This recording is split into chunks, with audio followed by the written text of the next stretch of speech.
Em geral, tem dado cerca de 200 inscritos, 120 pessoas, 130 pessoas simultaneamente na maior parte do tempo, tá? Isso foi o que aconteceu nas últimas duas.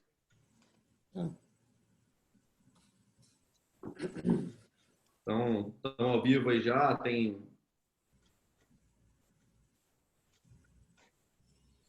cerca de 20 e poucas pessoas aí já conectadas. Dá mais uns minutinhos enquanto o pessoal entra. Mas a gente está só aqui entre nós por enquanto, né? Não, já estamos ao vivo já, gravando tudo certo.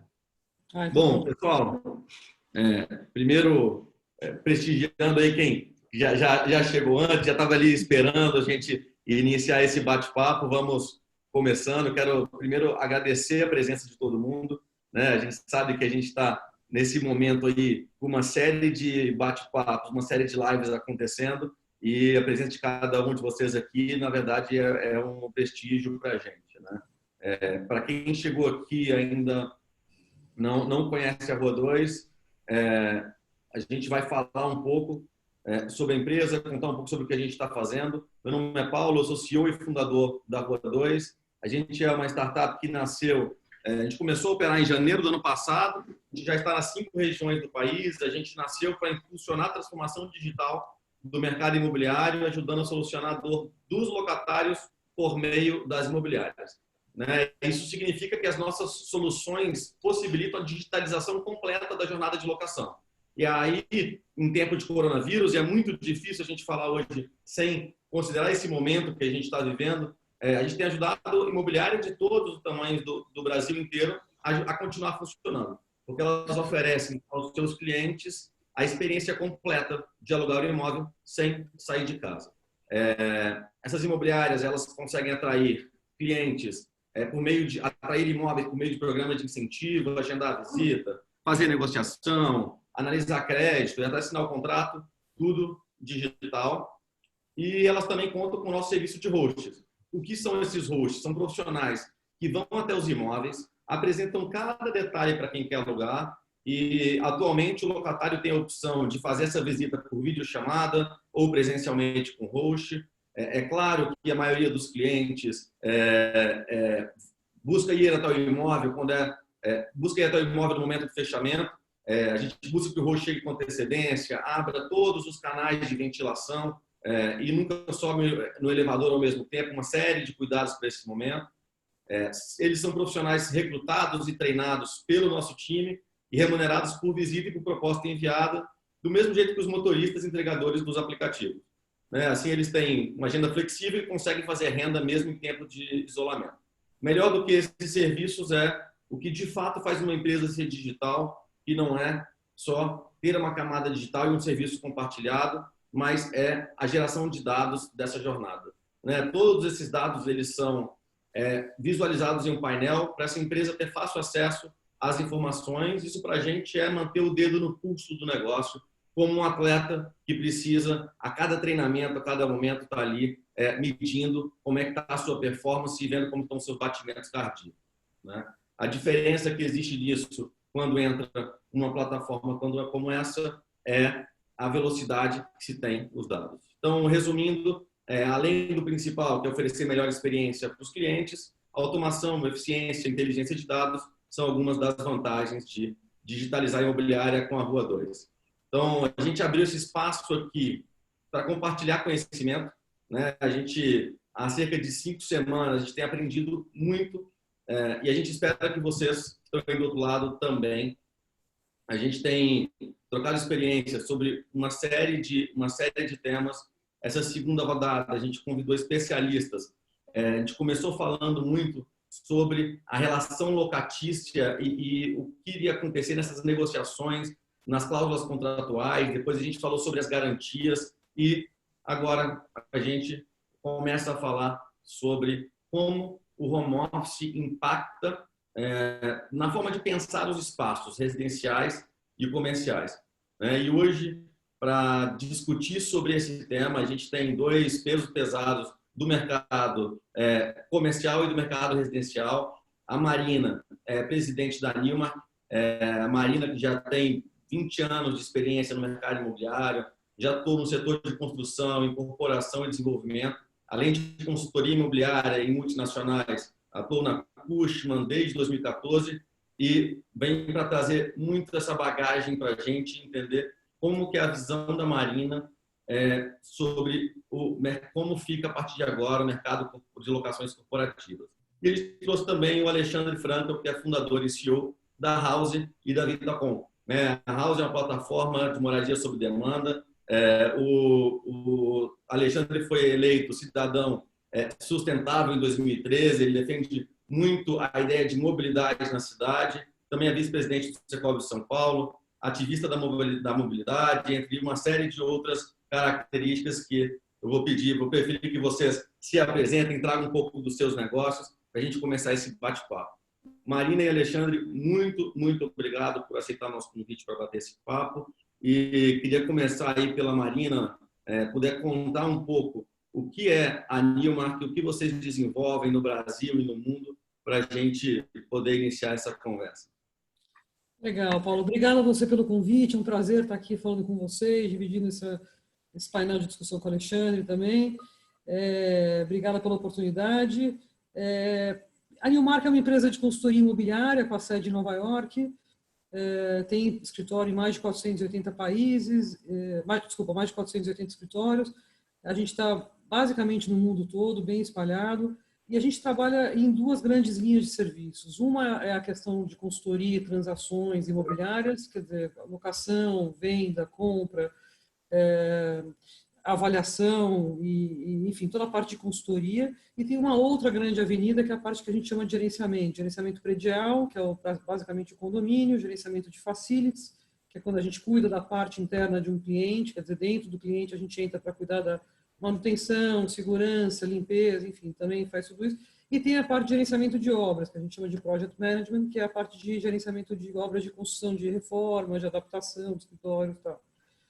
A empresa é uma empresa globalizada, o que faz com que a gente, nesse momento de pandemia, consiga ter bastante informação aí do que está acontecendo no outro lado do mundo, né, nos lados do mundo que vieram sofrendo antes que a gente. A gente está no Brasil há 6 anos, eu fui convidada para montar a operação da Nilmar desde abril exatamente em abril, a gente faz 6 anos.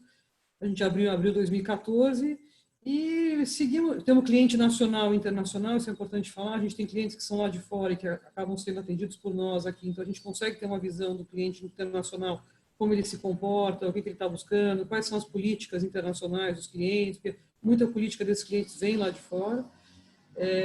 Trabalhamos muito com investidor também, investidor internacional interessado no Brasil, a gente vai até falar um pouco mais disso, mas a gente também representa investidor na aquisição, no asset management que a gente fala. E é uma empresa do mercado imobiliário que a gente chama de full service. A gente presta todos os serviços dentro e sempre com foco no comercial, industrial e varejo. A gente não trabalha com residencial, embora a gente possa fazer alguns estudos, avaliações, mas a venda, comercialização e transações de residencial, aí é mais com o Alexandre, a gente não tem muita informação disso. Acho que é basicamente isso. Bacana, Marina, bacana. Obrigado mais uma vez. Ale, está contigo. Conta um pouco para a gente sobre a House, o que vocês estão fazendo. Olá, boa noite a todos que estão aqui assistindo a gente. Marina, prazer estar contigo aqui. Embora a gente deve estar bem pertinho geograficamente, está se encontrando aqui nessa live. Prazer enorme estar aqui com vocês. Eu sou um empreendedor nato, comecei a empreender desde muito cedo, desde 17 anos. Eu fundei a Vitacom, que é uma incorporadora que nasceu de um grande sonho, de um propósito de tornar uma cidade melhor.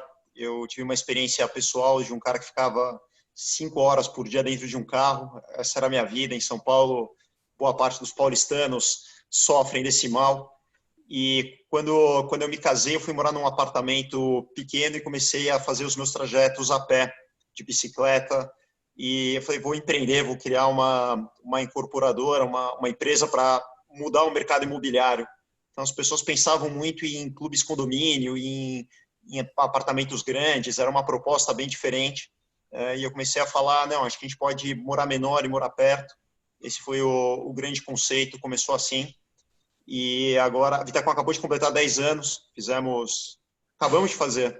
E para dar um pouquinho de números para o pessoal que está assistindo a gente, Paulão, o ano passado a gente lançou cerca de 1,5 bi, a gente está com algumas áreas na empresa, são quase 5 mil unidades em 2019, e a gente assim se consolida como um dos players principais aqui da região de São Paulo, e a gente vinha numa pegada de mercado excelente, a gente pode falar um pouquinho disso. São Paulo bateu todos os recordes, né, o ano passado, foram 55 mil unidades lançadas, então o mercado estava pujante. Há um ano atrás, e isso é legal, que a vida do empreendedor, né, você vai fazendo e uma coisa vai levando a outra, a gente percebeu que grande parte dos nossos compradores do residencial, eles compram para renda, né? A nossa proposta sempre foi o imóvel para quem não vai morar. Nós entendemos que o imóvel ele vai se tornar muito mais um serviço do que um bem para ser comprado em um futuro próximo. Muito hoje do meu tempo, do meu trabalho, é questionar o status quo do modelo atual, da pessoa comprar, se endividar 30 anos no modelo residencial. Então, nós criamos a House para ela administrar os apartamentos, gerar renda, ter uma experiência incrível para o proprietário. Então, nós somos um produto, tá? A gente pode dizer que a bandeira hoteleira é um operador de um tipo de propriedade para curta permanência. Você tem algumas bandeiras de coworking que operam escritórios, né, no modelo compartilhado. Nós hoje somos uma plataforma, um produto para operar o residencial. Isso lastreado em muita tecnologia, isso lastreado em uma série de fatores, principalmente baseados em dados, para maximizar a rentabilidade. Então, a função para o proprietário é maximizar, entregar uma rentabilidade sem que ele tenha nenhum tipo de trabalho. E aí a gente se associa com uma série de players no mercado, são incorporadores, nós estamos indo para 7 capitais, com imobiliárias, com corretores, com distribuidores. Então, nós entendemos que o mercado ele caminha para um lado colaborativo. Acho que a nova fase do mercado imobiliário é o mercado colaborativo, e que cada um tem a sua contribuição, cada um tem uma expertise, um sabe vender, o outro sabe construir, o outro sabe fazer marketing, o outro sabe operar. Dentro disso, a gente tem uma camada enorme de serviços, de startups, na qual o entendimento hoje de mercado imobiliário é que é impossível você dissociar tijolo, você dissociar a moradia de serviços, de experiência, de tecnologia, de dados. A gente tem que trabalhar de forma integrada.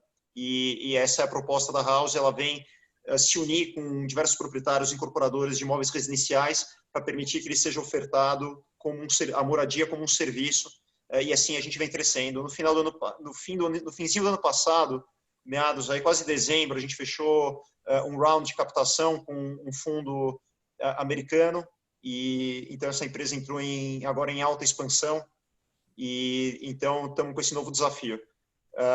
Agora, vários desafios de mercado, novo momento, Covid, aí acho que a gente pode conversar um pouquinho sobre essa visão do que vai acontecer, do que é futuro, quais são os impactos.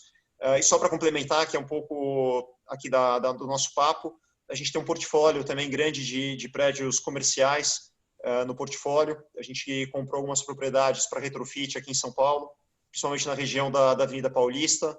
A gente está subindo um prédio grande na Faria Lima, que é uma das principais avenidas de São Paulo, talvez o centro comercial do Brasil, um ativo de 1 bilhão. Ele está agora em início de obra. Então, estamos bastante ativos. Vendemos um portfólio grande agora, que, aliás, estava boa parte locado para o WeWork.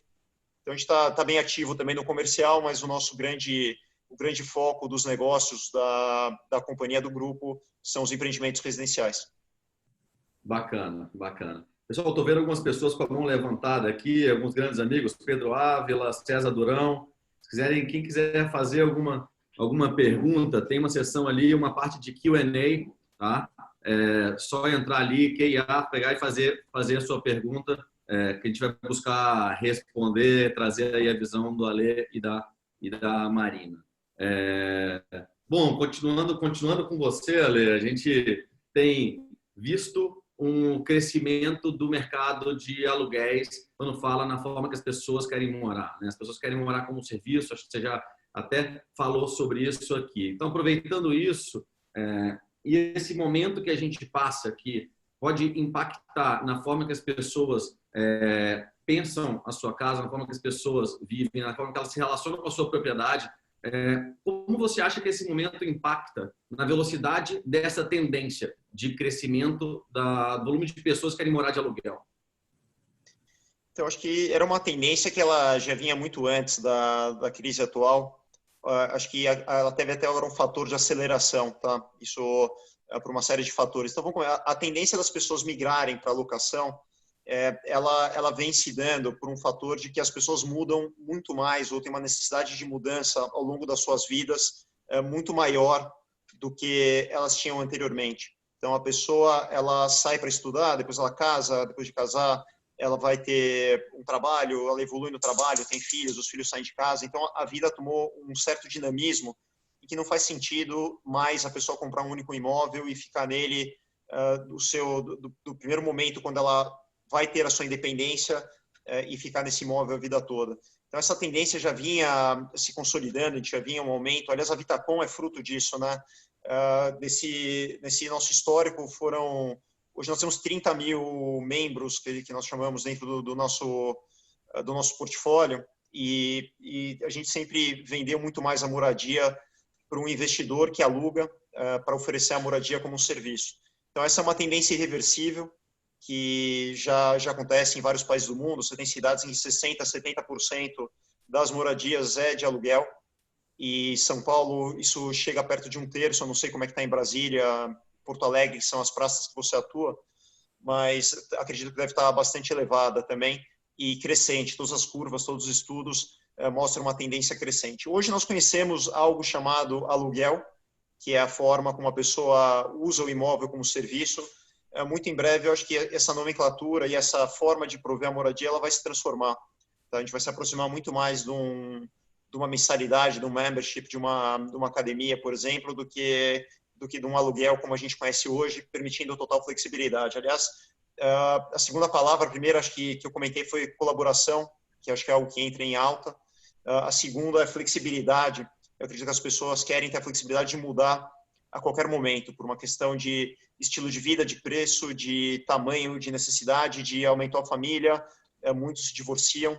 Então, o imóvel deve acompanhar a pessoa ao longo da sua vida e não ela ficar, de certa forma, presa a um único modelo. Agora, nesse novo momento agora de Covid, Paulão, está tendo uma aceleração desse movimento. Obviamente, as pessoas ficam muito menos propensas a tomar uma dívida de 30 anos e fazer um desembolso tão grande como a compra de um imóvel. Então, os negócios estão ameaçados, os empregos estão ameaçados, daí você tem uma queda no índice de confiança. Muito embora os juros estejam baixos, as pessoas não querem mobilizar por uma questão de risco e por uma questão também desse novo estilo de vida proposto. E a ideia da House é somar, como eu comentei antes, com incorporadores, imobiliárias, como pessoas que trazem soluções como a Rua 2. Aliás, parabéns pelo teu trabalho. E assim a gente poder reinventar o mercado de moradia e questionar os modelos atuais. Eu acredito que muito em breve a gente vai se questionar. Mas lembra quando a gente tinha aquele conceito de se endividar 30 anos, comprar um imóvel, e muita gente endividada no cartão de crédito, no cheque especial, sem liquidez, e às vezes o imóvel perde o sentido.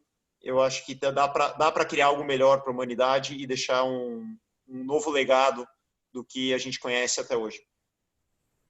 Perfeito, perfeito. E se de um lado a gente se assusta com o que acontece, né? Porque se eu pensar no que o coronavírus trouxe, foi, poxa, pode de um dia para o outro acontecer algo que muda completamente a forma que as pessoas vivem, né? Será que faz sentido esses 30 anos pagando esse financiamento? Será que faz sentido se prender ao imóvel por tanto tempo, né? Isso bate muito com a nossa visão que a gente tem visto. A gente também acredita em uma aceleração dessa tendência pela moradia de aluguel, né? Mas se de um lado acontece isso no residencial, a gente também via isso acontecendo no comercial, né? A gente via, junto com o movimento dos coworkings, cada vez as empresas com menos sede própria, a gente via um crescimento desse mercado do ponto de vista comercial também. E aí, Marina, queria ouvir muito de você, como você considera que esse momento que a gente está vivendo impacta nas locações, na tendência de crescimento das locações comerciais? Legal, Paulo. A gente vinha, bom, a gente teve uma crise aí de 2014 a 2019, que era uma crise local e pontual no Brasil, né? Era uma crise que não dependia do mundo todo. E durante essa crise, o mercado imobiliário como um todo deu uma retraída, especialmente o mercado comercial, de escritórios, deu uma retraída porque não tinha tanta demanda, o PIB não estava crescendo como se esperava, e aí isso fez, tinha uma entrega de novo estoque no mercado que era relevante, então isso fez com que o mercado ficasse um pouco contraído. Do segundo semestre de 2019 até fevereiro, que a gente pode falar que fevereiro foi antes e depois, né? Até fevereiro a gente viu uma retomada do mercado, ou seja, não tinha tanta entrega de prédio, e tinha empresas que estavam começando a pensar em crescimento, em novas contratações, em crescimento, que existia um otimismo com relação ao crescimento do país, e isso reflete diretamente na ocupação de espaço de escritórios. Então, existiu esse movimento que durou, sei lá, 7, 8 meses, das empresas querendo expandir os seus negócios, expandir a sua ocupação. Aí a gente foi pego de surpresa por toda essa novidade no mundo todo, não é uma crise local, uma crise mundial. E aí, acho que alguns planos foram... Aí, o que acontece é que o mercado que vinha crescendo, que os aluguéis iam com certeza subir, porque a gente estava caindo a taxa de vacância, estava tendo poucas opções. Você pega algumas regiões específicas, o Alexandre falou da Faria Lima. Faria Lima é uma região super demandada com pouco estoque de prédio. Então, lá é uma realidade. A Chucre Zaidan, aqui em São Paulo, por exemplo, é uma outra realidade, porque é uma região com prédios maiores. A média de prédio da Faria Lima é de 20 mil metros quadrados, a da Chucre Zaidan é de 40, 50 mil. Então, você tinha diferentes regiões, e quando você sai de São Paulo, vai para o Rio, vai para outra capital, ainda tem mais diferenças ainda. Você tinha um mercado que estava em crescimento, estava voltando a buscar o equilíbrio, porque ele foi um mercado de 4 ou 5 anos muito voltado ao inquilino, que era um mercado muito mais favorecido ao inquilino pelas condições do próprio mercado. Ele estava virando, eu não ia nem falar que ele estava virando um proprietário, ele estava virando um mercado de equilíbrio e passando a ser um mercado mais favorável ao proprietário quando isso aconteceu. Agora, a gente tem dois fatores, Paulo, muito importantes que a gente precisa estudar com muita calma e analisar de perto, que vão impactar essa vacância de novo no mercado. O primeiro é a taxa de desemprego. A gente não sabe qual vai ser o fruto e o resultado do desemprego de tudo isso. Perfeito. O desemprego representa a ocupação direta, quer dizer, e obviamente também nas diferentes indústrias você tem diferentes cenários. O varejo vai ter um, a indústria vai ter outro e a parte administrativa de escritório vai ter outro. Então, a gente precisa saber quanto vai ser esse desemprego, se vai ser, não vai ser, quanto vai ser. Isso representa demissões representa a redução de espaço. E a outra coisa que vai impactar também na devolução de espaço é essa adaptação ao home office. Hoje, para te dar uma ideia, eu te diria que 60% a 70% das empresas que a gente atende hoje, elas já praticam de alguma forma o home office, mas é um home office extremamente limitado. É um home office de um dia para alguns níveis de cargos dentro das empresas e é muito pouco que se faz hoje. Só para te dar um dado, a gente tem hoje 1,2 pessoas para cada estação de trabalho em média. Se a gente pensar que as pessoas tiram férias a cada 12 meses, tem 12 avos as pessoas das empresas estão de férias, de fato, essa disponibilidade menor de mesa que a gente tem, ela nem é por causa do home office, é basicamente porque tem pessoas de férias mesmo, essas pessoas não vão usar a mesa mesmo. E agora, se a gente aumenta o home office para um dia, para todo mundo da empresa, ou para 50%, a gente está falando de 20% de redução de uso de espaço. E aí também isso vai representar a devolução de espaço no mercado, que vai mexer com a taxa de vacância e, consequentemente, com o valor, que é a sua pergunta. O que vai acontecer com o valor? A gente não sabe exatamente o que vai acontecer com o valor e depende muito dessa devolução de espaço que vai vir para o mercado.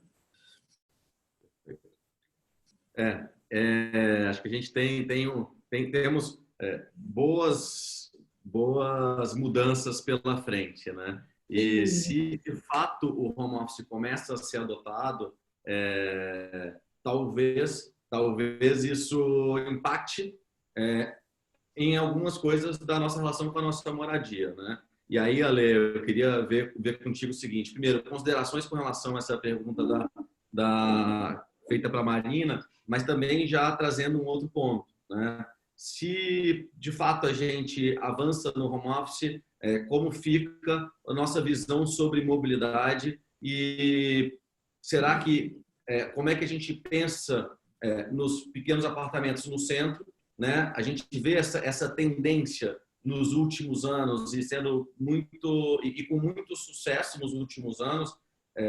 Será que a gente agrega novos serviços a esses empreendimentos? né? Como é que a gente vê essa tendência acontecer se de fato o home office começa a ser adotado? Legal, essa é uma boa discussão, Paulo. Então, primeiro, deixa eu contar um pouquinho o que a gente já tem visto no futuro. Agora a gente está, obviamente, no impacto do corona, tem várias percepções que estão se vindo mais afloradas, mas alguns exemplos do que a gente já vinha fazendo nos prédios. A gente já tinha, por exemplo, os armários de delivery disponibilizados nos térreos para que as pessoas não precisem subir. O entregador já faz a logística, não precisa ficar esperando, você otimiza o tempo do entregador. O proprietário, o morador, ele pode descer a hora que ele quiser, quando for mais conveniente. Então, essa logística que não precisa da interação humana, ou a pessoa não precisa descer imediatamente para pegar. Você tem um armário, por exemplo, que automatiza isso. Outro exemplo, a gente já prepara todos os prédios já há algum tempo com um aeroporto de drone para fazer a logística. Já tem a parte das docas, né, para o carro autônomo. Então, a pessoa fazer embarque e desembarque já dentro do prédio, para não precisar ficar fazendo na rua. Você tem o abrigo contra a chuva, ar-condicionado. Então, já são percepções de um futuro.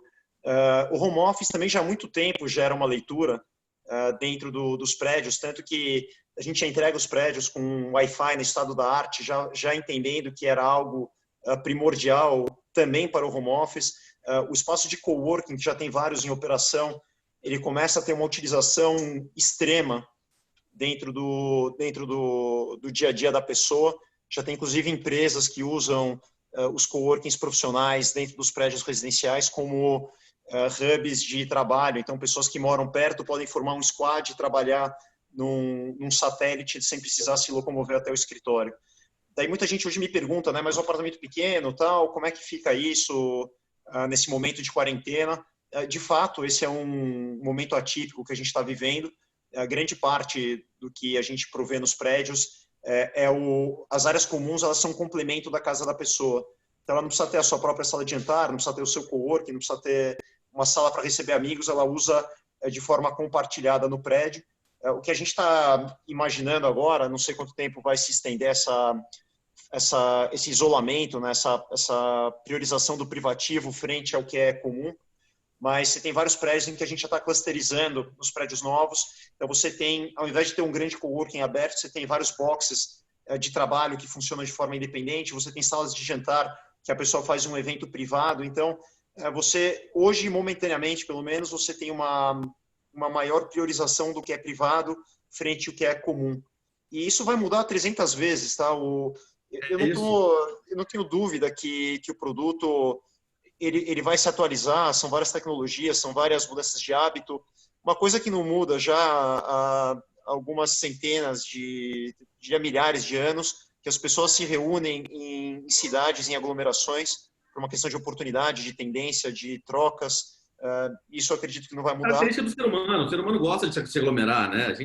Esse momento que a gente está vivendo, está todo mundo desesperado, trancado em casa, querendo ver outras pessoas, se juntar com outras pessoas, né? Sim, sem dúvida, mas é nítido que vai ter uma transformação. Acho que a grande verdade é que quem prospera é quem tem a maior capacidade de adaptação. Então, vão ser várias, essa não vai ser a primeira, vão ser várias outras. Tem N outras causas de mudança de comportamento, vai do transporte ao e-commerce, momentaneamente a um vírus que muda a tendência, agora a gente tem a situação econômica. Eu falo, mas o cara vai querer ter mais espaço porque ele está em quarentena. Claro, mas todo mundo vai estar mais pobre também, então o bolso não vai comportar o cara botar mais dinheiro, não só para comprar, mas para manter, para pagar IPTU, para pagar condomínio. Então a gente tem que ser inteligente para se adaptar. Quem conseguir trazer a melhor adaptação, a melhor solução, tanto nos espaços comerciais, quanto residenciais, quanto fabris, com certeza vai ter maior sucesso e são as empresas que vão prosperar. E toda crise são aquelas que decaem, aquelas que prosperam. Isso também é inevitável. Perfeito, perfeito. É muito mais sobre a velocidade de adaptação desses novos produtos, né? Essa foi uma pergunta do Pedro Ávila, já respondida aqui. A gente misturou com uma outra para deixar o Pedro bem respondido. Pedro, e vamos olhar um pouco aí para o cenário mais global, né? Olhando para a crise que a gente está vivendo, ela é uma crise que começa lá na China, né? Com um vírus que vem, começa a se espalhar, vem para a Europa e chega ao Brasil, né? E aí, Marina, a Newmark, ela é uma empresa, ela é uma global, né? A gente queria saber o que você tem de dados que possa ilustrar algum impacto do que está acontecendo em termos globais no mercado de locações corporativas. Paulo, de fato, a gente é uma empresa global e uma das coisas que a gente tem feito muito é comunicação interna, tanto na América Latina, que também a gente tem uma particularidade da América Latina, né? O latino já é diferente do resto do mundo, a forma como convive, os hábitos. A gente tem uma similaridade dentro da América Latina. Tem a Ásia, tem a Europa, tem os Estados Unidos, que são um pouco diferentes também. Mas, basicamente, não dá para ver o reflexo ainda em nenhum mercado, nem do da China, que é o primeiro, né, que entrou nisso, porque, na verdade, qualquer reflexo no mercado imobiliário que a gente vai ver vai demorar pelo menos de 3 a 6 meses. Então, por exemplo, começou a pandemia, vamos assumir que foi começo de janeiro lá na China. Até as empresas tomarem a decisão de, que nem eu falei, se vai ter demissão ou não, se vão adotar home office ou não. E aí tem um ponto que eu esqueci de comentar, mas é importante, tem uma contrapartida dessa, porque demissão e home office estão ligados à devolução de espaço, mas tem uma outra cultura que vai se instalar também, se você queira ou não, aqui no Brasil, em qualquer lugar do mundo, que é a tendência das empresas até hoje era de adensamento. Ou seja, a gente está falando de 8 a 10 metros quadrados por pessoa em cada escritório. Eu acho que pelo menos para o próximo ano, né, até que tenha vacina, cura, etc., mesmo nessa retomada do isolamento, esse distanciamento vai ter que ser maior. E eu acho que depois que passar por tudo isso, talvez as empresas repensem que essa aglomeração talvez também não seja tão saudável. Então, isso vai na contramão da redução do espaço. Ao contrário, eles vão aumentar o espaço para poder distanciar as pessoas entre si. Né? Então, no mercado imobiliário, a gente não consegue ver o impacto direto em nenhum lugar do mundo, nem na China, que foi onde começou primeiro, porque a empresa, para tomar a decisão, colocar no papel, aprovar com todo mundo, negociar com o proprietário, isso é importante também, tem que negociar. Para você negociar com o proprietário uma devolução do imóvel, você tem que fazer uma obra para devolver no estado que você alugou. E num momento de pandemia que ninguém consegue fazer obra, está super difícil, está tudo, não que ninguém consiga fazer, mas que é tudo mais demorado, aí fica tudo. Então, a gente só vai enxergar isso mesmo quando esse espaço for efetivamente devolvido no mercado e pode demorar de 3 a 6 meses. Então, a gente vai ver isso provavelmente no relatório do segundo trimestre da China, da Newmark. Aí talvez veja um pouco da Europa também. O dos Estados Unidos vai ser muito próximo da gente. A gente vai conseguir ver no segundo ou no terceiro trimestre. Mas eu converso muito com o pessoal da América Latina e a América Latina tem sido. A gente está todo mundo mais ou menos na mesma entoada, no mesmo momento de mercado e com as mesmas análises, né? Quer dizer, o que vai acontecer. Também tem mercados aqui na América Latina em geral que tem mercados que vão sofrer mais, outros menos. Regiões, eu estou falando de bairros, aqui, assim como tem em São Paulo. Muito provavelmente a Faria Lima, por ter um estoque menor, vai sofrer menos. Talvez uma região mais demandada, com mais prédios, com maior ocupação, por exemplo, uma ocupação média lá da Chucrizaidan é de 5, 6 mil metros quadrados, uma média. Na Faria Lima já é menor, são empresas grandes, tá, mas você tem até uma empresa ou outra que se destoa dessa média, mas são empresas geralmente menores. Os prédios da Faria Lima são menores também. Então, não dá para a gente generalizar o mercado, a gente tem que olhar bairro por bairro, região por região. Mas o que a gente pode ver é que o resultado, a gente acabou de soltar o nosso relatório do primeiro trimestre, obviamente ele não reflete nada da pandemia, da crise, zero, nenhum reflexo no primeiro trimestre. Talvez no segundo comece a aparecer alguma coisa, e o que vai aparecer no segundo trimestre, basicamente, é de empresas que estavam engajadas em fazer novas locações ou expansão de espaço lá em janeiro, fevereiro, e que deram uma segurada. Então, isso talvez apareça no nosso relatório do segundo trimestre, mas a partir do terceiro trimestre é que vai ficar mais claro para a gente o quanto que foi o resultado, de fato, e as decisões da empresa de reduzirem ou não seus espaços. Com certeza, com certeza. Tem o tempo de decisão das empresas, né? Não é, em geral, não é rápido, especialmente as empresas que trabalham, né? Que são empresas que são multinacionais, tem toda uma série de processos a serem seguidos para fazer qualquer mudança, né? Faz todo sentido. Alê, você quer comentar alguma coisa sobre isso? Queria compartilhar uma informação, Paulinha, viu, Maria? Eu fiz uma live, talvez uma das informações mais interessantes que eu consegui extrair aí nessa semana. Tava o pessoal do Google, e obviamente eles têm os dados de pesquisa de transações do mundo inteiro. e a gente fez, durante a live, uma extrapolação, pegando a curva Brasil, né, de transações imobiliárias, comparando com quem está mais na nossa frente na curva, tá? Você vindo do Oriente em direção ao Ocidente, você pega a China, depois você vem vindo para países europeus. É óbvio que cada um tem a sua característica, mas se você consegue fazer uma extrapolação por similaridade de mercado, talvez a Itália, que sofreu mais, mas ela tem um mercado mais parecido, você tem a Inglaterra, que sofreu menos, enfim, fazendo uma extrapolação, estimou-se que mais ou menos aqui 30 a 45 dias, o mercado deve estar entre 40% e 70% do que ele era no pré-Covid, ou seja, começo de março. Então, é uma volta bastante rápida. Eu me surpreendi com esse número. Eu, particularmente, estava trabalhando com um cenário, com uma projeção bem menos otimista. Se a gente chegar a 40%, 50% em 30 dias do que era pré-março, estou falando de transações, tá? Tanto aluguel contra então, esse dado estava falando sobre transações em locação, transações em vendas. Ambos. Exatamente. Ambos, tá? Ele não diferenciou.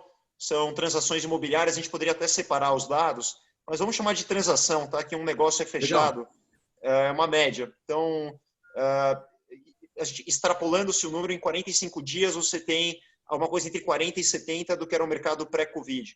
E a curva, obviamente, ela entra num declínio mega acelerado, né? A partir do momento que você decreta a quarentena, em todos os países você tem uma queda abrupta de transações imediatas.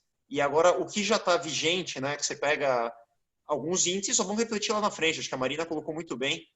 Inadimplência, devolução do escritório, cancelamento de contrato, o pessoal abrindo negócio que estava em andamento, isso aqui a gente começa a detectar um pouco mais para frente. Então, isso não reflete agora. Agora, transações, aqueles fechamentos que se consumam, esse é medido imediatamente. Acho que é um dado importante. Não, perfeito. A gente consegue observar isso aqui no nosso dia a dia, né? Na realização das visitas. A gente fechou a última semana, assim que a Covid-19 chegou no Brasil, né? A gente montou um comitê gestor, onde a gente faz monitoramento da crise diária, e o dado da última semana, a gente fechou 84% do volume de visitas da média dos meses das semanas antes de chegar o coronavírus no Brasil. Ou seja, teve inicialmente aquela parada, teve uma parada muito grave na primeira semana, foi pior na segunda semana, né? Foi 46% na primeira semana, 43% sobre a primeira semana na segunda, e o mercado começa a retomar em realização de visitas. Não necessariamente isso se transforma em transações imediatas, porque o motivo de tomada de decisão pode ter mudado, o tempo de tomada de decisão pode ter mudado, mas a demanda continua, a demanda já retomou, tem gente visitando imóvel, tem gente buscando a sua moradia. E é muito natural que em um momento em que as pessoas estão em casa, estão por muito tempo em casa, elas comecem a repensar, poxa, será que é aqui que eu quero ficar? Né? Será que aquele meu plano que eu já venho adiando, já tem algum tempo, será que não está na hora de eu começar a pensar em dar esse passo? E a gente tem visto que muita gente tem dado, de fato, esse passo. Não sei se você viu, Paulinho, teve uma startup japonesa que ela tá tendo muito divórcio no Japão. Ela abriu uma empresa para fazer a realocação durante o Covid das pessoas que se divorciam, e já vem incluso no pacote a terapia pro casal. Genial, né? Você vê que sempre tem alguém ganhando, né? Claro, a crise é cheia de oportunidades. Acho que o desafio é encontrar duas coisas. Quais são as adaptações que eu preciso fazer devido aos riscos que ocorrem? Quais são as oportunidades que eu preciso aproveitar nesse momento? Como a gente tem dito aqui, claro que nunca de forma oportunista, mas pensando em como a gente gera valor para quem precisa naquele momento. Né? E a Marina comentou mais cedo sobre poxa, esse mercado corporativo que vinha em crise, né, até meados de 2019, e começou uma retomada no segundo semestre do último ano, e a gente via muito, pelo menos uma percepção de um movimento muito forte dos coworkings ocuparem novos prédios, novas lajes corporativas e crescer muito esse mercado. né? E aí uma pergunta bem para os dois, né? Como vocês enxergam o mercado de coworking pós-Covid, né? Vocês fariam alguma previsão? Como vocês enxergam que esse mercado vai se comportar? Bom, posso começar, Paulo? Na verdade, o coworking foi o grande tomador de espaço no mercado nos últimos 4 ou 5 anos. Se você pegar um momento de crise, quem foi o maior inquilino que absorveu o espaço corporativo em São Paulo e até no Rio, que são mercados que a gente monitora de perto, não tenho dúvida que foram os coworkings e com ocupações muito grandes. Então, eles vieram com muita força e vieram para atender basicamente 2 tipos de público. Nas empresas corporativas, com grande ocupação, com grande número de funcionários, que podem colocar uma parte ou totalidade dentro de um coworking, quer dizer, o coworking pode fazer toda a gestão deles, e eles são inquilinos únicos, ou eles são inquilinos grandes dentro de um prédio, mas são inquilinos grandes. E tem aquele que é o mais tradicional, que é como começou o negócio de coworking, que são aqueles indivíduos menores, com empresas menores de 1 a 10 funcionários ou 15, que não querem, que querem estar num prédio legal, bacana, bem localizado e que não querem estar num prédio de, sei lá, salinhas, que tem um aspecto um pouco diferente. No caso das empresas grandes, corporativas, acho que vai ter uma readequação. Elas podem ficar no coworking, elas podem voltar para os seus prédios próprios, isso é muito cedo para falar. Mas no caso dessa ocupação menor, dessas empresas mais com menor número de pessoas, esse é o que a gente precisa ver o que vai acontecer, se eles vão realmente adaptar com o home office, que para eles aí realmente é um impacto de custo muito maior, porque é uma empresa pequena, que pode ou não trabalhar de casa, né? Então, são 2 tipos de cliente, vamos dizer, nesse tipo, no coworking que a gente está olhando aqui. Mas, em geral, o coworking é uma tendência que veio já nos últimos anos, e em Nova York é onde a gente monitora muito de perto isso, são milhares que surgiram milhares de centros, né, que surgiram nos últimos tempos. Agora, tudo depende da ocupação das empresas. De novo, independente se vai ser através de um coworking ou se vai ser no escritório próprio, quantos funcionários vão ter? A empresa que tem hoje 5 mil funcionários, ela vai ter os mesmos 5 mil quando acabar tudo? Se ela tiver os mesmos 5 mil, eu acho que não vai mudar, vai continuar como está, onde ela tiver, parte em coworking, parte em escritório próprio. Quando eu falo próprio, não quer dizer que a empresa comprou o escritório, até porque é muito raro uma empresa imobilizar dinheiro na compra de ativo, assim, mas eu falo próprio gestão própria, quer dizer, o escritório com identidade da própria empresa. Então, vai ser interessante ver esse movimento e a gente acha que, num curto prazo, não vai ter grande impacto. Disso, de novo, o único impacto vai ter só decisões macro das empresas de reduzir ou não seus espaços. Né? Legal. Ale? Cara, como de tudo que é comunitário, tudo que tem colaboração e co-living, eu sou um entusiasta. A gente tem uma boa parte da empresa locada em coworkings. Nós tínhamos um portfólio de prédios que estavam 100% locados para coworkings. A gente vendeu esse portfólio agora no comecinho do ano, numa operação. Não tinha essa leitura, eu diria que tem que ter um pouco, não sei se a gente pode chamar de sorte, mas foi um timing correto de saída, né? De entrar nesse pré-crise. Agora, vamos fazer uma análise rápida. Assim, ele é impactado pela diminuição, o emprego vai sofrer bastante, as empresas devem encolher, se tem uma crise financeira por causa do atingimento da economia, as pessoas querendo se relacionar menos no ambiente comunitário e o home office. Então, você tem uma série uma tempestade dolorosa, né, que vai atingir os coworkings. Provavelmente você vai ter uma queda de faturamento, isso é quase que inevitável num primeiro momento.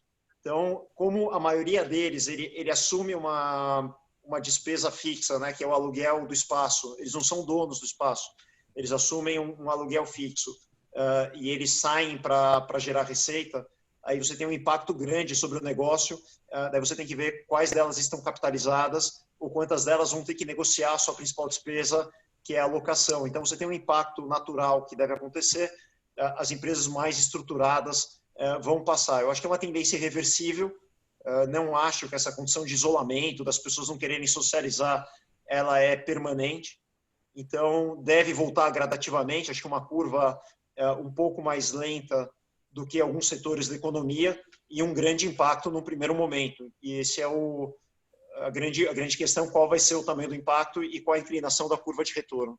Mas é uma tendência que não tem mais volta. A maior parte das empresas e startups adotaram já como seu modus operandi.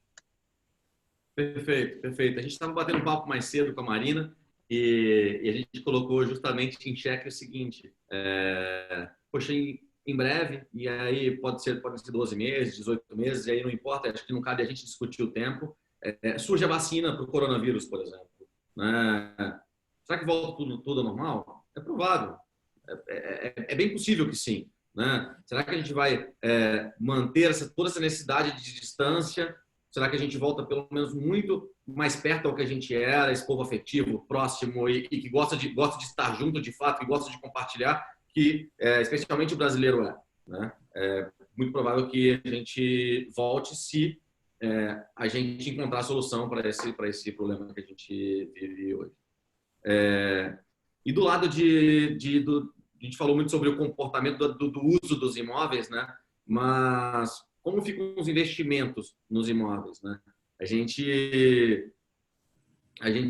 tem muito investimento internacional no Brasil, né? Como é que a gente como estão os clientes internacionais aí bem para a Marina?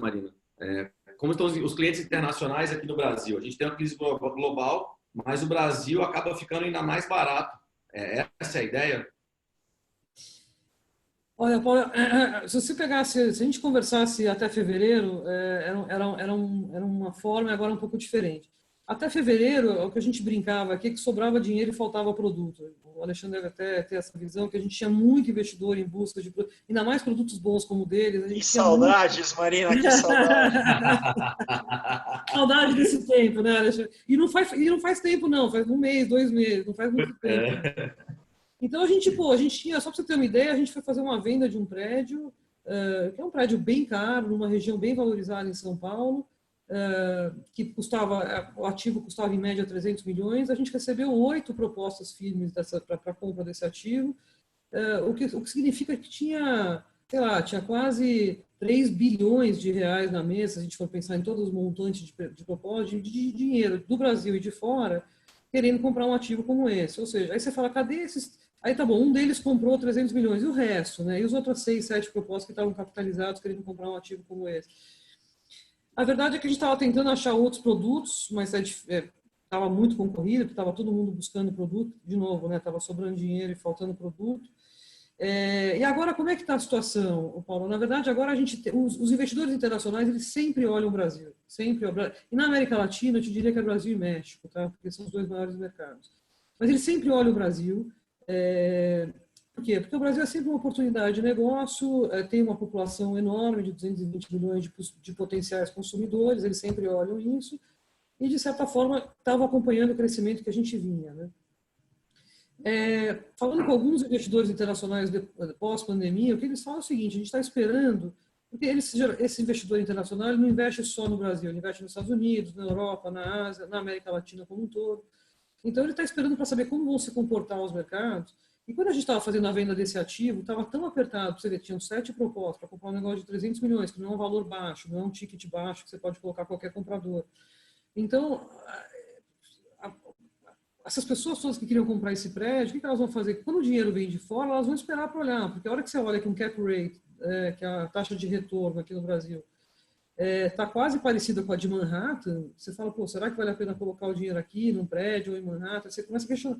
Agora, dependendo das taxas de retorno que a gente vai voltar a ter aqui, pode virar mais interessante ou menos, mas eu diria que agora é o compasso de espera dos investidores para saber aonde, ainda mais como é uma coisa global e os investidores são cada vez mais globalizados, os que vêm de fora, tirando os brasileiros. Os brasileiros eu acho que também estão esperando um pouco para ver o que vai acontecer, para ver aonde que vai investir, se é no residencial, se é no comercial, aonde vai precisar investir dinheiro e onde vai faltar. Mas os internacionais, sem dúvida, estão esperando para ver o comportamento no mundo todo, para saber onde é o melhor investimento a ser feito. Né? Mas o Brasil sempre vai estar no radar. Essa é a boa notícia, porque eu acho que o Brasil sempre teve, sempre vai estar. Porque a gente já tem os grandes investidores internacionais, já estão todos presentes aqui no Brasil.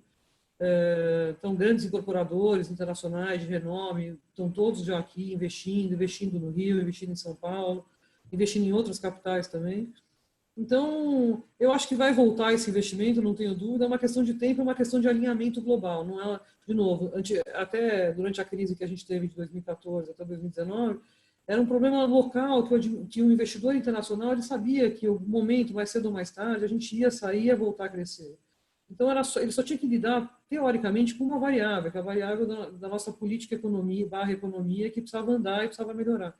Quando ele viu isso, ele falou, pô, tá bom, tô tranquilo de investir num país assim. Mas aí, a hora que a gente vê que o mundo todo está sofrendo, ele precisa realmente fazer uma reavaliação e saber aonde vai ser melhor investir. E, sem dúvida, o Brasil vai ser um dos focos, não tenho a menor sombra de dúvida, só não sei se vai ser a prioridade, pode ser que tenham outros mercados mais prioritários. Né? Claro, momento de reavaliar, né, segurar um pouco, entender o comportamento dos diferentes mercados e que retorno que o Brasil vai dar. Sem dúvida. Ale, não sei se você tem lidado com investidores internacionais e quer comentar alguma coisa sobre esse ponto.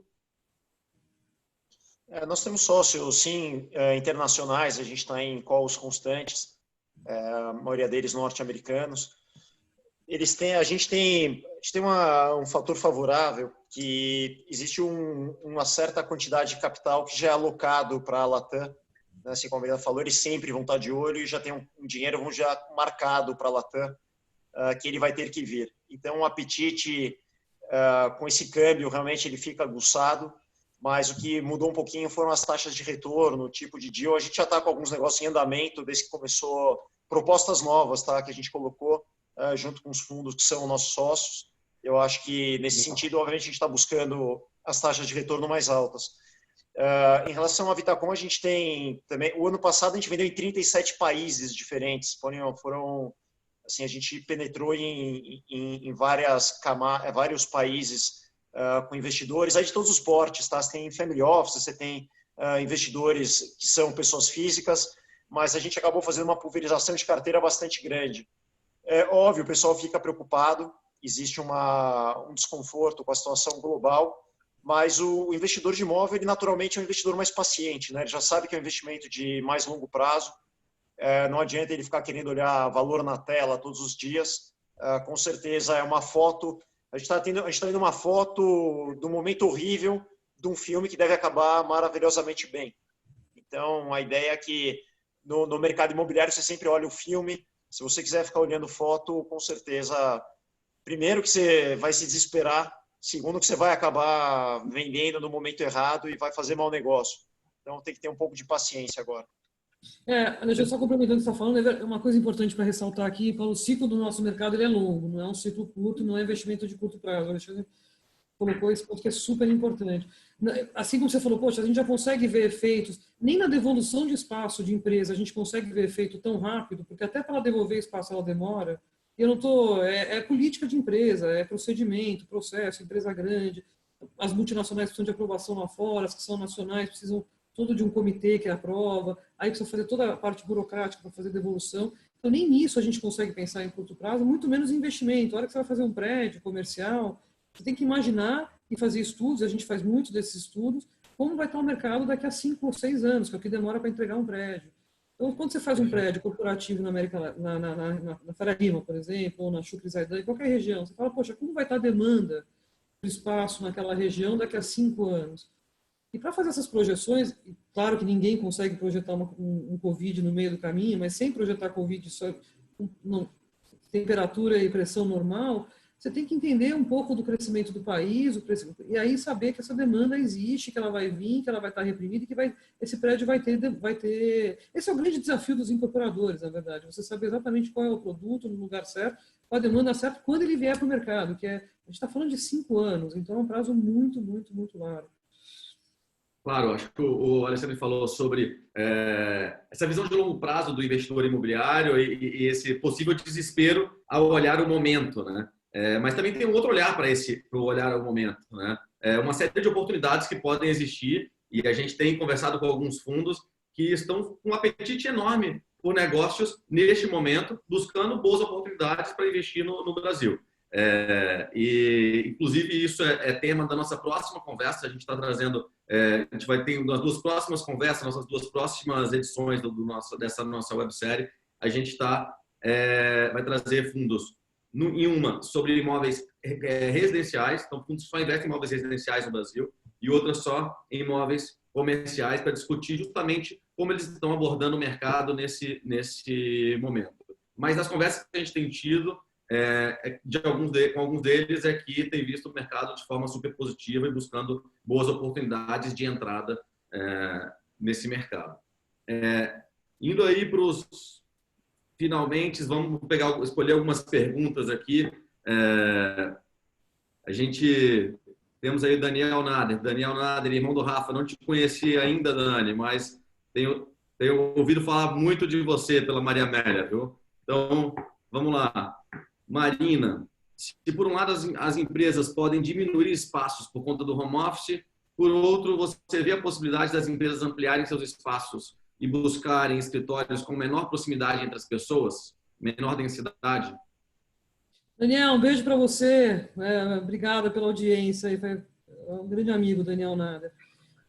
Daniel, olha, eu acho que sim, e a gente já está vendo isso em alguns lugares aí, de algumas empresas principalmente, que estão questionando a história dos 8 a 10 metros por pessoa, para que isso aumente, que seja mais espaçado, salas de reuniões, etc.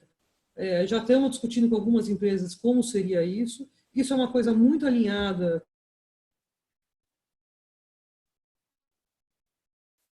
Falhou. Estão ouvindo a Marina, pessoal? Não? Tem que ser muito legal. Não? Não. Marina, falhou. Se puder. Oi, estão me ouvindo ou não? Voltou. Voltou.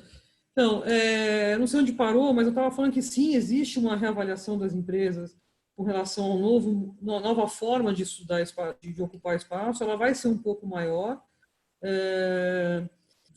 Vão ter mudanças no condomínio também, mudanças desde questões sanitárias, então, talvez até tenha uma tendência de uma pequena alta de valor condominial em função das ações que precisam ser tomadas no condomínio.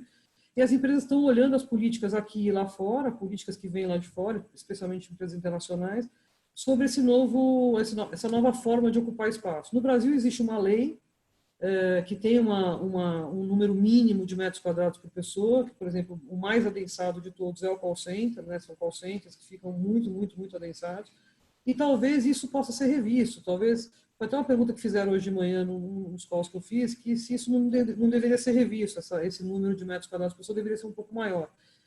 Eu não sei se vai ser lei ou se vai ser política de empresa, mas não tem a menor sombra de dúvida que as empresas estão pensando nisso, estão pensando. Então, se por um lado pode ter demissão e home office que reduziram a necessidade de espaço, por outro, Daniel, você tem razão, vai ter uma necessidade de aumento pela própria configuração do espaço, que tem que ser um pouco maior. Beleza. Ale, quer falar alguma coisa? Qual que é a tua visão sobre isso quando estamos espaços comerciais? Não, só quero mandar um abraço para o Dani aqui. Acho que a Marina já respondeu de forma brilhante. Perfeito. O César Durão participou de uma vídeo com alguns players do mercado dos Estados Unidos, onde foi comentado por projetistas, arquitetos e designers que está aumentando a demanda por encomenda para desenvolvimento de projetos share use, onde os módulos que podem ser usados como residenciais ou office tipo estúdio em um mesmo espaço arquitetônico, mesmo pavimento, em módulos adjacentes e ou conjugados. A Vitacom identifica esse movimento como uma possível tendência pós-Covid, inclusive no Brasil? Eu acho que pode ser. A gente tem algumas questões regulatórias de muitas vezes não permitirem o espaço comercial coligado com residencial. Tem uma série de questões aí de acessos separados, bombeiros. Infelizmente, a nossa lei ainda não conseguiu prever esse tipo de utilização.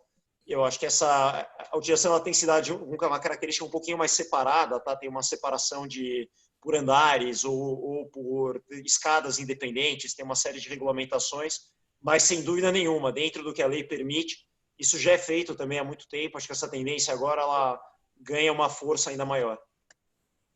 Perfeito.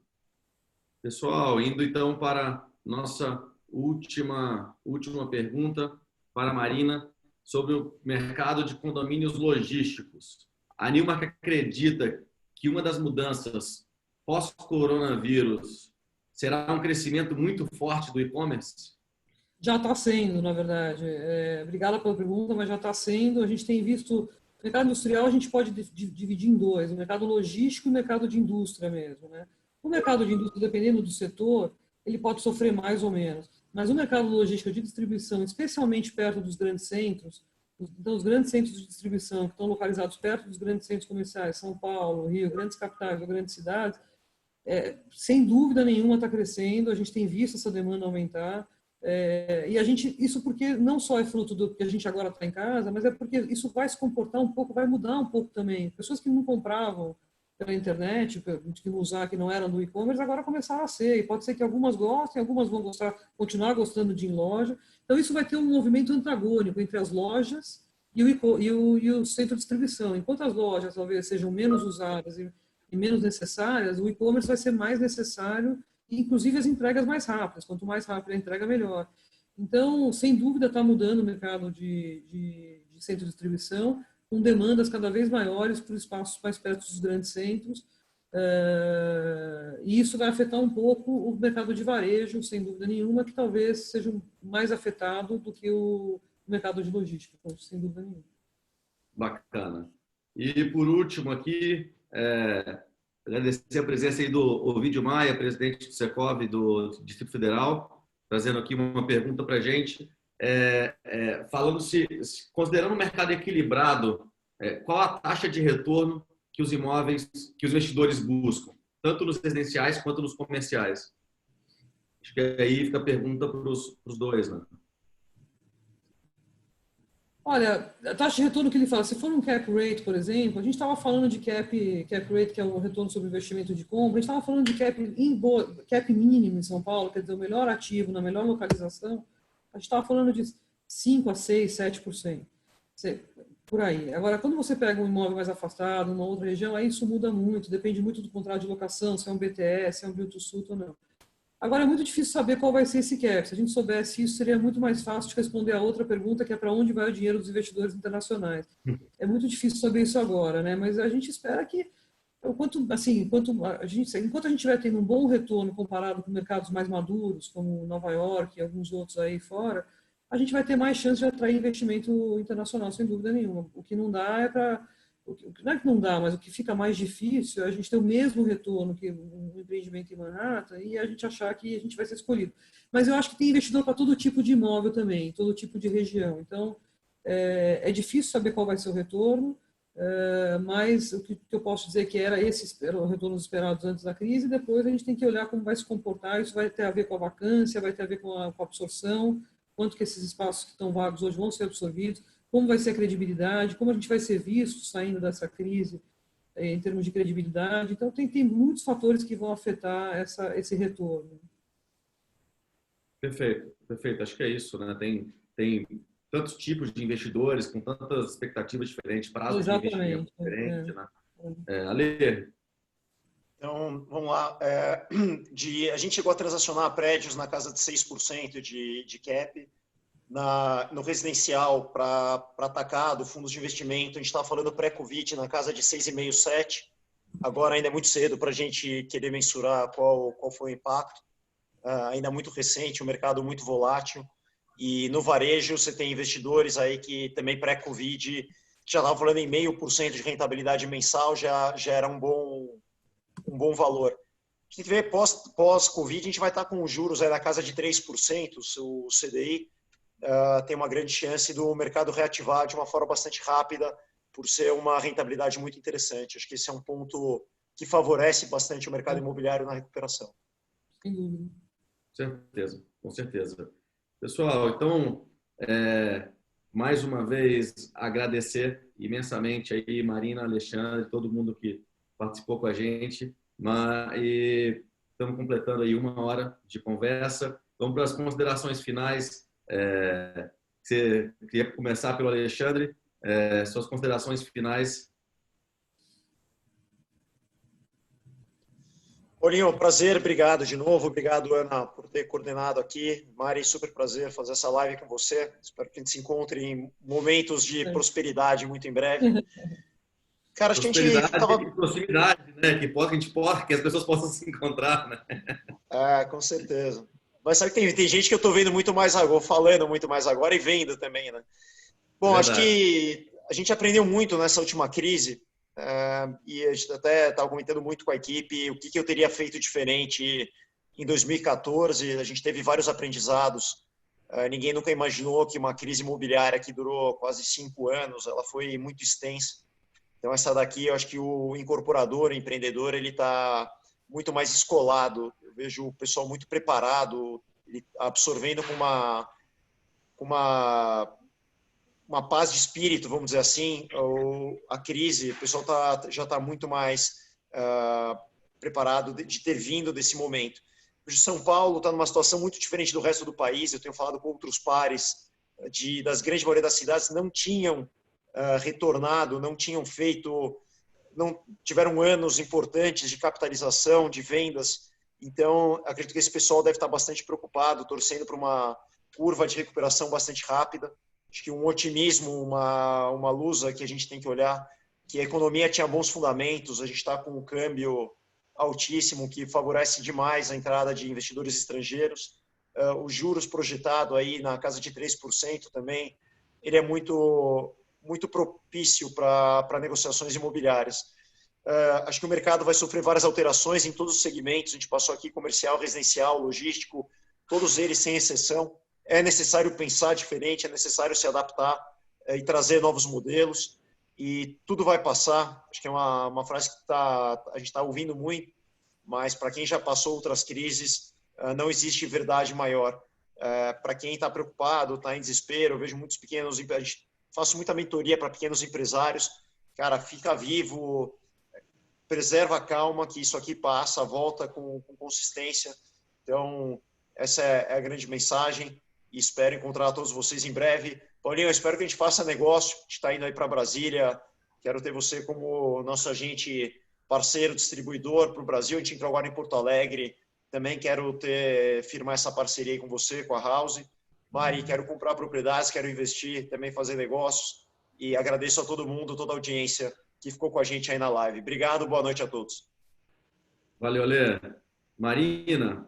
Eu queria também agradecer, obrigado, prazer falar com você, com o Alexandre, que fazia muito tempo que eu não falava, tá vendo? Pelo menos a gente consegue se encontrar nessas épocas, pelo menos por vídeo é mais fácil, né, de marcar, porque São Paulo também tem um outro problema, é o problema do trânsito, então sempre a gente tem aquela loucura, não está tão ruim fazer aqui por videoconferência, a gente consegue fazer mais e falar mais com as pessoas, né?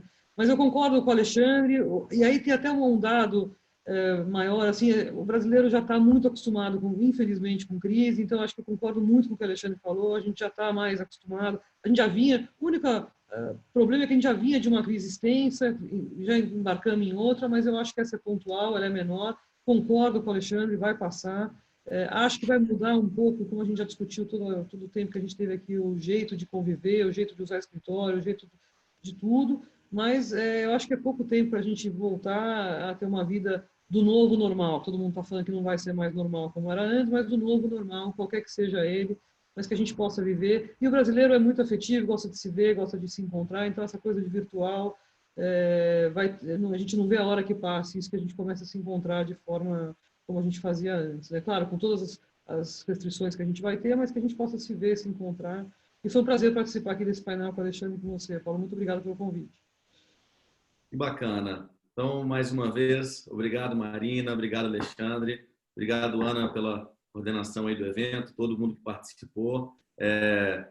Marina e Alexandre, também espero fazer negócios com vocês, estou à disposição para o que vocês precisarem nos mercados que a gente atua. Hoje o Alexandre citou aí muito Brasília e Porto Alegre, são mercados que a gente está em 10 mercados no Brasil, acho que tem muita coisa que a gente pode fazer junto. Então, que esse momento seja o início de possíveis parcerias aí entre todas as nossas empresas.